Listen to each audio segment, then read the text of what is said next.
मसीह यीशु के कुदूस बाबरकत फ़तेहमंद और जलाली नाम में आप सबको की सलाम दो। अज़ीज़ों, खुदावंद आप सबके साथ हो। खुदावंद आप सबको बरकत दे। आज का दिन खुदावंद हम सबों के लिए मुबारक करे, आमीन। अज़ीज़ों, आज हम कलाम मुक़द्दस में से पढ़ेंगे ज़बूर 33 18 आयत से पढ़ेंगे जी।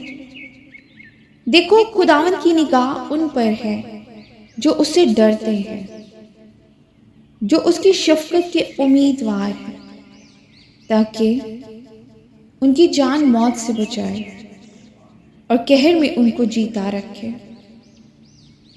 हमारी जान को खुदावंद ही की आस है, वही हमारी कुमक और हमारी सीपर है, आमीन। खुदावंद के जिंदा पाक कलाम के पढ़े और सुने जाने में उसकी बरकत हो। खुदावंद का शुक्र हो। आज के कलाम के वसीला से खुदावंद हम सबों को बरकत दे। हम सब कलाम के पढ़ने या सुनने वाले महज ना बने, हम कलाम पर अमल करने वाले बने, आमीन।